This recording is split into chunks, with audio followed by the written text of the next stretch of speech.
Good morning, Click Church. It's such an honor and privilege to share with you. And I hope you have had a really good Sunday. I want to share on work relationship.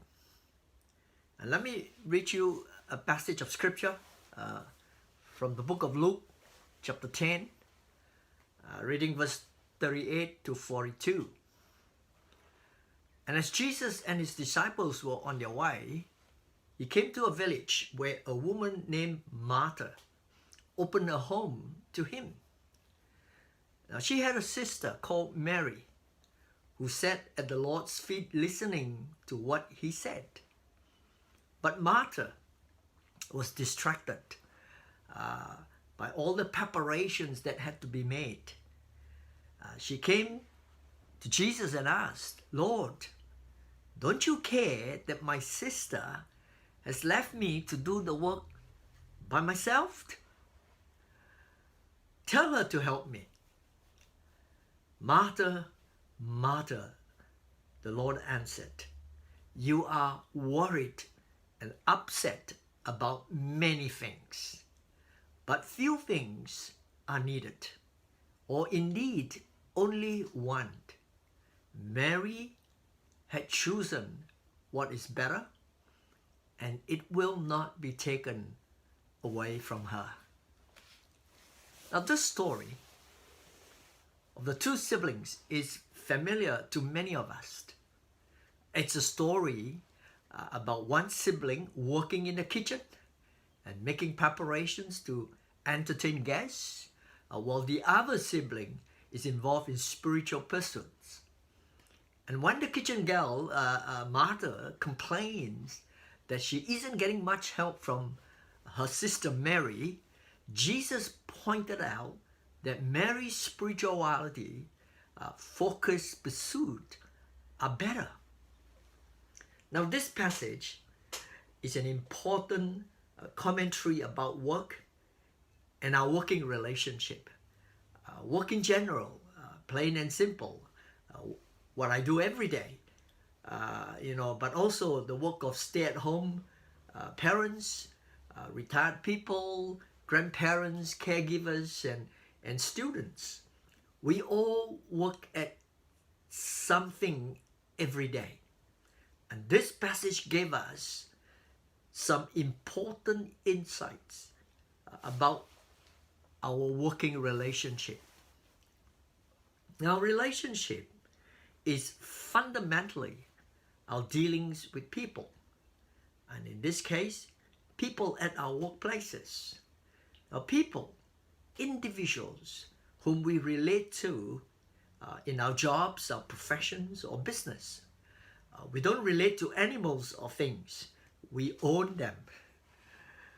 Our relationship with people at work, our bosses, our colleagues, our customers, are central to our existence, and may I also say to our sense of mandate and calling. Do not be like someone who said, life wouldn't be so bad if it wasn't for all the people. Or a pastor that I once encountered who, when asked, "How's church?" replied that church is awesome if only there are no people in it. At work, we have to deal with people. Now, I don't know how many of you have thought about this, but work is one of the first things that God gives man in the creation story. We all know that right after spending 7 days creating the universe, the earth, oceans, plants, and the fishes, that God then created Adam. Now, many of us, if we had to guess, would say that the next part of the creation story is when God created Eve, his mate. However, if you check Genesis chapter 2, you will discover that God created work for man before he created Eve. So Genesis chapter 2 says that the Lord God took the man and put him in the Garden of Eden to work it and take care of it. Now that's work. And it wasn't until 2 verses later that God thought it was good to create Eve for Adam. Now work is important in the Bible, and it is an important part of living a fulfilled life.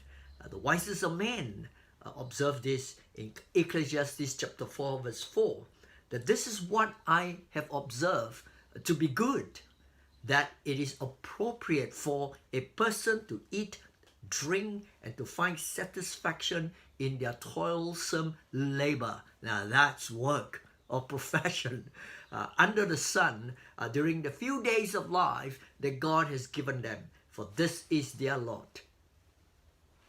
Now I want to look at work differently today.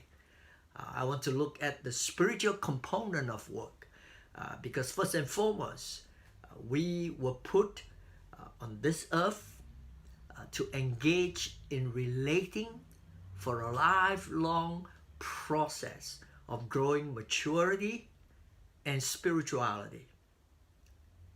So the begs the question, how does this spiritual side works? You see, work was never meant to be just work.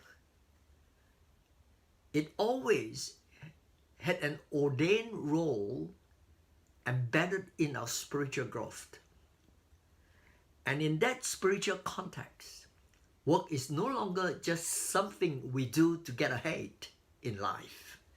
It's not solely about, accomplishing more than the next person. It is not an addiction that feeds the ego. It's not about getting out of the house because we can't stand those who live there, rather. Then what is work about? Number one, I believe, the work is about giving and serving. The spiritual side of work involves a giving and serving, not just taking and taking and taking, which is what our culture is today. And it is only through giving and serving that we are transformed and growing. So work develops the worker, be it in the office, at home, in the garden, in the food pantry, or a patient's bedside. Work is an important part in the process of learning how to be in relationship with people, including those, if I may add, that we don't like. It is where we become less selfish and where we can grow and mature. Now, work is our gift to the world. It's our social fruitfulness, if you will, where we work for a greater good of our families and society. And when people are out of work, ultimately you get social disorder, all sorts of issues. And we likely see these things happening. Unfortunately, given the continuing economic mayhem resulting from our pandemic, and particularly in Victoria because of the additional lockdowns. And so in a sense, work is more than simply self-focused, but it becomes a way that we are safe from total self-centeredness. It gives us a reason to exist that is larger than ourselves. It gives us a sense of purpose. It gives us dignity. Gives us an aspiration, inspiration, and hope. Work gives us a place in salvation. It helps us redeem the world from sin. It enables creation to go on creating. Now, back to Martha and Mary and the scriptures we read. We can say Martha is doing basically busy work, while perhaps ignoring the spiritual purpose of her labors. On the other hand, we see Mary focus on the urgency of Jesus' ministry. We see giving and serving in Mary rather than the almost compulsive busy work in Martha, a work that lacked long-term redeeming values. So do not be afraid to serve at work. Do not be afraid to cultivate a relationship with your peers and your colleagues and all in order to mount a service.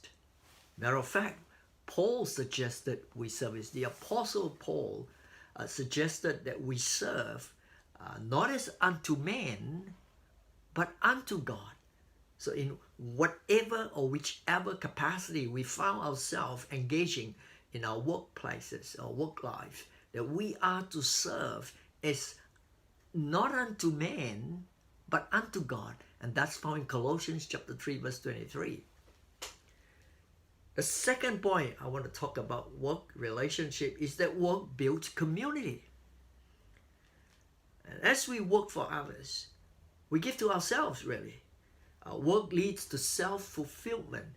It uses the education, the experience, gifts, and talent we know we have. And it also calls on gifts within us, of which we may not be unaware. Ever heard of people or friends who started their own business because they are tired of dealing with bosses who work them too hard and then took all the credit at the same time. So they decided to be self-employed, as it would be apparently much easier, not having to subscribe to the dictates of others, the unreasonable behaviors of their bosses. And then it wasn't long before the people who hired them as independent contractors worked them too hard. The people who contracted them for work appear far worse than their old bosses. Nothing had really changed. It's almost like they jumped from the pan into the fire itself. But if you journey your spirituality at work, you may soon realize that God actually allows a lot of tough situations in our workplaces, in our lives, work lives, by allowing or putting these people or circumstances in our path to teach us how to apply and journey our Christian faith. We almost have to imagine sometimes, I don't know about you, but it happens to me very often. Imagine that Jesus on our shoulder, guiding our interactions with challenging people or challenging circumstances. Now, I don't know if God really does put people in our path to test us, but I do know that by looking at work relationships as a way to apply our spiritual and moral beliefs and values, we grow and mature in dealings with others. And in that process, we build community. Now, in the story we read, there was spiritual work to be done. And Jesus was only going to be present for a short time. Thus, he said to Martha, when she complained about not getting enough help or any help around the house from her sibling, that Mary had chosen what is better, and it will not be taken away from her. Now, please, no one should quit their work next week. Not that most of us can afford to anyway, or quit your kitchen duties at home. My point is this: it is not what we do, but how we do it. The spiritual side of work can be practiced at any job, at any time. And in building community, we build networks. We build, a capacity to support, to help others. Someone inspiring someone else to do the better. And then number 3, stop being a casualty of work wars. Now, engaging in negative politics can lead to career or relationship suicide.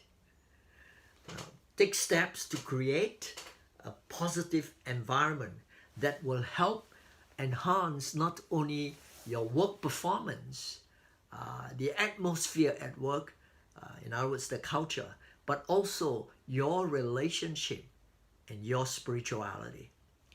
Negative attitude at work or business is all about self-interest and personal gain. It is manipulating the behavior of others to achieve personal gain at the expense of another. Work politics and selfishness encourage hypocrisy, secrecy, rumor mongering, power broking, and these are not good for a relationship, or any relationship for that matter, or indeed your spiritual health. Those who indulge in work politics or negativity at work have one thing in common. They treat life as a competition and adopt a win-lose mentality that demands they must win at all cost. Instead, praise others, especially when they struggle. Say nice things to your co-workers, even if they don't say nice things to you. Let things slide off your back. Give someone a little extra space. Give people a chance to earn something. Practice the gleaning principle. If in business, don't shave prices to the margin so thin that others have to die serving you. Admit and apologize for mistakes you make. Let someone else have the credit for a job well done. Try to understand your customers' difficulties and show empathy, especially during stressful times like now. It's quite unimaginable how little things can change people's perspective and weather altogether. Now remember that you and I lay claim to a higher truth, and that we have a moral compass to guide us in all our endeavors, including work and the relationship associated with it. And if you tend to forget that, or keep a Bible or a book of Bible verses, at your desk, or in the kitchen, wherever you work, it will serve as a good reminder of the true purpose of work and the relationship thereof. And finally, remember who your real boss is. Our boss is a Jewish carpenter, not the one you like or dislike. Well, that is the difference between Mary and Martha, and that can be the difference in your life as well. So let me conclude. Let these thoughts guide your work from here on, and see if you and those around you aren't all feeling a bit closer to God whenever they meet you. We must cultivate relationship at work, good relationship, sincere relationship. Cultivate them at work or in business because of who we are. We are the called ones, and we must act like one. When your colleagues and students and friends and loved ones are watching to see who is still standing, who really care and can help. Make sure it is you and I. God is in our work. Make Him known in our work culture through great relationships. Now, I was told to give you 3 questions for your discussion this Sunday. And so here goes. Number 1, we often see work relationship as an employer-employee situation. What if I'm the owner or the employer? Would this spiritual side be applicable for me? Number 2, if work has an embedded spiritual dimension, would God cause me to different places at different times to fulfill His agenda? And then number 3, my workplace is toxic. How can I really give, serve, build a community and avoid the politics of it all? How to craft real relationship in such a place? The Lord bless you all.